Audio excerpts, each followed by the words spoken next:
نون و پنیر و پسته، مرجان اومد با قصه، قصه های رنگ و رنگ از اون روزای قشنگ. مرجان رو خوب گوش کنید، غم رو فراموش کنید. مرجان رو خوب گوش کنید، غم رو فراموش کنید. غم رو فراموش کنید. شما که مثل قندین چشماتون رو ببندین، سوار ابر قصه تو آسمون بگردین. چراغو خاموش کنید، گوشهاتون رو باز کنید. مرجان اومد دوباره، به قصه هاش گوش کنید. به قصه هاش گوش کنید.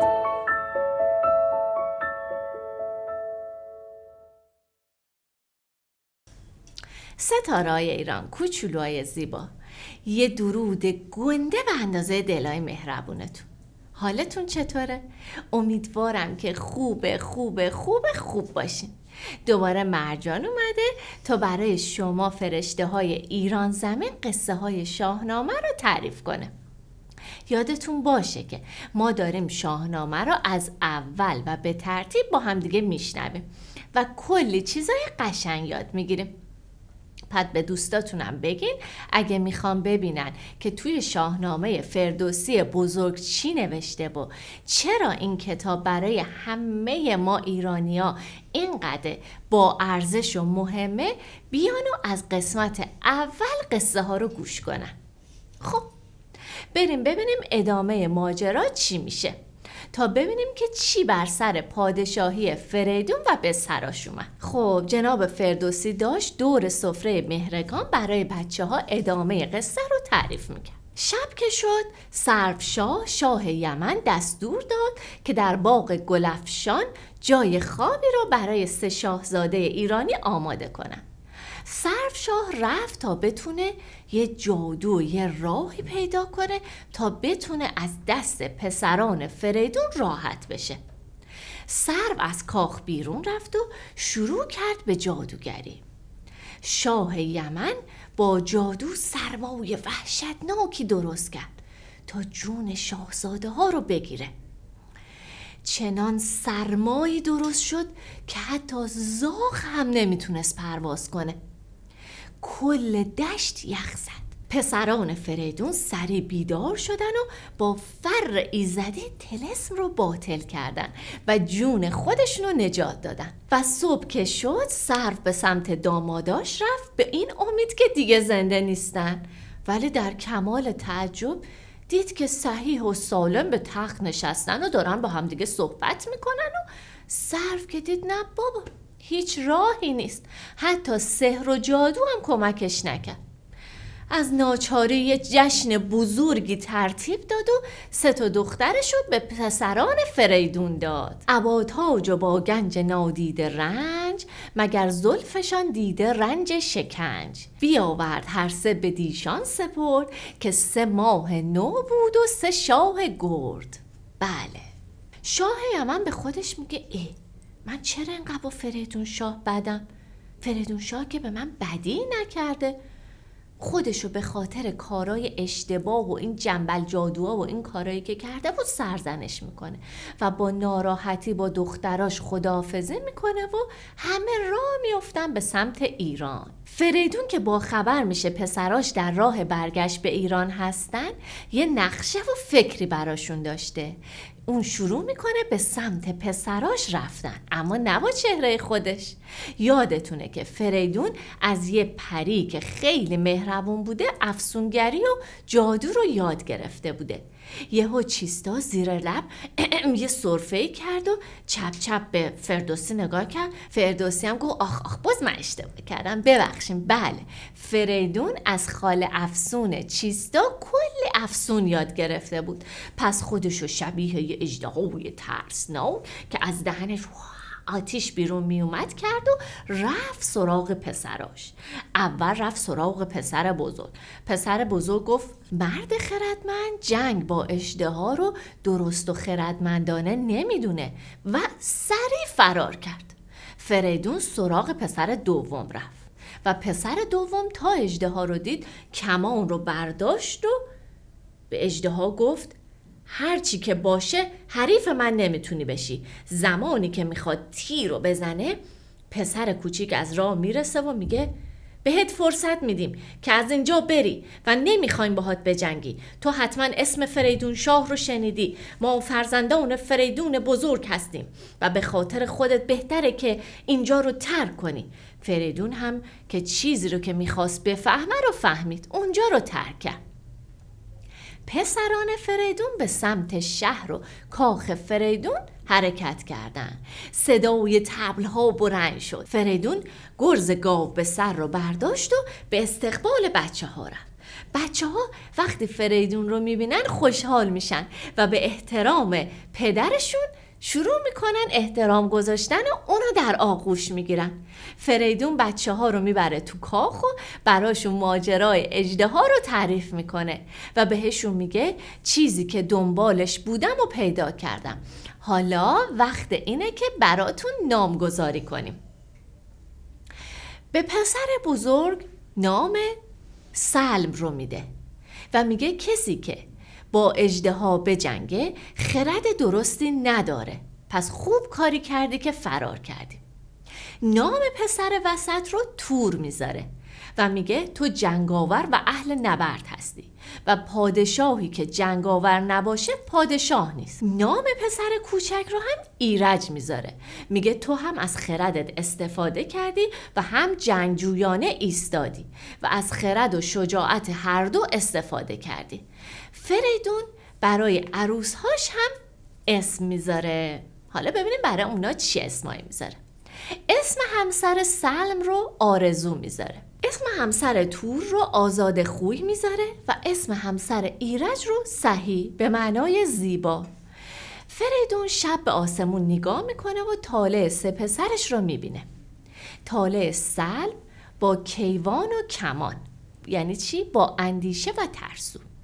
طالع تور شیر و بهرام، یعنی چی؟ یعنی جنگاور و جنگجو و دلاور و خونریز. طالع ایرج هم حمل و خدای ماه، بخشندگی و نیکمنشی. فریدون جهان رو به 3 بخش تقسیم کرد. اولی سرزمین غرب و روم رو به پسر بزرگش یعنی سلم میده. نخستین به سلم اندرون بنگرید، همه روم و خاور مرو را سزید. به تخت کیان اندر آورد پای، همی خواندندیش خاور خدای. سلم با سپاهی بزرگ راهی غرب میشه.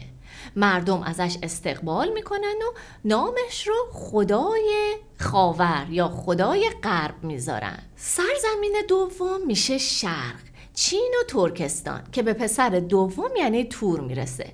تور هم با سپاهی بزرگ به سمت شرق حرکت میکنه. مردم اونجا هم ازش استقبال میکنن و لقب توران شاه رو بهش میدن. دگر تور را داد توران زمین، ورا کرد سالار ترکان و چین. بزرگان برو گوهر افشاندند، همی پاک توران شهش خواندند.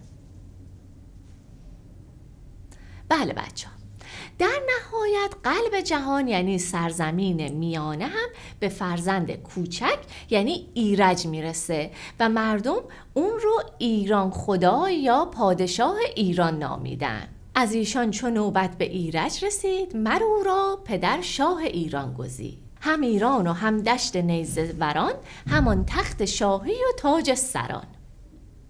هر 3 برادر با خوشحالی به تخت نشستند. سالها گذشت، فریدون پیر شد. تو همین روزا برادر بزرگتر یعنی سلم عوض شد و دیو آز به دلش راه پیدا کرد. شروع کرد به حسودی و طمع کردن. نمیتونست تحمل کنه که برادر کوچیکتر پادشاه ایران باشه. سریع یه نامه به داداشش تور نوشت. تو نامه میگه من دیگه تحمل ندارم. من برادر بزرگتر بودم و خردمندتر. آیا من نباید پادشاه ایران میشدم؟ تازه اصلا منم هیچی. بعد از من حق تو نبود که پادشاه ایران بشی؟ به نظرم باید از کار زشت پدر عصبانی باشیم و بگیم این تقسیم بندی کاملا اشتباه بود و باید اعتراض کنیم. تور هم خشمگین میشه و جواب میده آره، پدر تو جوانی ما رو فریب داد. این درختی رو که کاشته میوه‌شم اینقدر تلخه که باید بکنیمش. به برادرش میگه که بیا همدیگر رو ببینیم. اون از روم حرکت میکنه، اون یکی هم از چین حرکت میکنه و هیچ، طعم آرامش و دوستی رو به کینه و خشم تبدیل میکنن. 2 برادر به هم رسیدن و شروع کردن به حرف زدن. یک موبد باهوش رو هم انتخاب کردن و گفتن پیش پدر ما برو، بهش بگو از خدای 2 جهان بترس. تو پیر شدی، آخرای عمرته، یزدان همه چی به تو داد، اما تو به حرف ایزد توجه نکردی و هر کاری کردی ناراستی و دروغ بود و عدالتی توش نداشت. 2 پسرت رو از خود دور کردی و اون یکی رو کردی تاج سرت. ما هم چیزی از اون کم نداشتیم و ما لیاقت پادشاهی ایران رو داشتیم. ای دادگر زمین، این عدالت درست نبود. ازت میخوایم که تاج و تختت رو از ایرج بگیری و بفرستیش یه جای دور، وگرنه یه سپاه بزرگ از توران و چین و روم به سمت ایران حرکت میکنه و دمار از ایرج در میاره. سپاری به 2 گوشه از جهان نشیند شما از تو خسته نهان، وگرنه سواران ترکان و چین هم از روم گردان جوینده کین. فراز آورم لشکر گرزدار، از ایران و ایرج برآرم دمار. فرستاده سوار اسب میشه و میرسه به کاخ باشکوه فریدون. به فریدون میگن که فرستاده ای اومده. فریدون دستور میده که ازش پذیرایی کنن و اجازه ورود میدن. تا چشم موبد به شاه میافته محو اون میشه. درسته که فریدون پیر شده بود، اما هنوز قامتش مثل یه سرو بود و صورتش مثل خورشید میدرخشید. مهربان و خوشرو بود. شاه جایی به پیام رسان میده که بشینه و میگه میدونم که خسته ای، ولی خوشحالم که از بچه هم پیام آوردی. خب برام تعریف کن پیام رسان، ببینم چی میگی. پیام رسان تعظیم میکنه و میگه تو شاه جهانی، هر جا که میرم از بزرگی و شاهی تو یه نشونی هست. منو ببخش که باید پیامی بهت بدم. فریدون میگه نیازی به پوزش نیست، تو پیامتو بگو. موبد ماجرا رو تعریف میکنه. فریدون میگه در دلم احساس میکردم که قرار چیزی رو بشنوم و به اون 2 بیخرد بگو که آفرین خوب خودتون رو نشون دادید. و میگه بهشون بگو تمام پندهای منو فراموش کردید، از خرد خالی شدید، از ایزد خجالت نمیکشین. در جواب سلم که گفته بود موهای تو سپید شده و پیر شده، میگه من روزی جوان بودم و قامت من مثل سروی بلند بود، اما روزگاری که منو پیر کرد هنوز هست و شماها هم روزی پیر خواهید شد. هیچ چیز پایدار نیست و به نام ایزد پاک و به نام ناهید و ماه و به نام خورشید و درختان، به نام همین خاک و به نام تاج و تخت سوگند که من به شما بدی نکردم و نمیخواستم که جهان رو سپاره کنم، اما تنها راهی که فر ایزدی نشان داد این بود و اگر امروز اهریمن در دلتون رفته از خودتون بپرسید که آیا یزدان و فر ایزدی هم این جنگ رو بین شما برادران میخواد؟ چرا هم نشین دیو آز شدید و طمع کردید؟ میترسم که در کنار این دیو روانتون از دست بدید. این رو بدونید کسی که برادرش رو به خاک بفروشه از آب پاک نیست. ایران تحت پادشاهی ایرج خواهد بود و شما هم هر راهی رو که فکر میکنید درسته انجام بدید. خب بچه های نازنینم، فکر کنم که دیگه یواش یواش چشای خوشگلتون داره سنگین میشه و خوابتون گرفته. پس بهتره چشماتون رو ببندید، باقی قصه رو بذاریم برای فردا شب. قصه ما به سر رسید، شاهنامه به آخر نرسید. حالا چشما بسته 3 نفس عمیق میکشیم.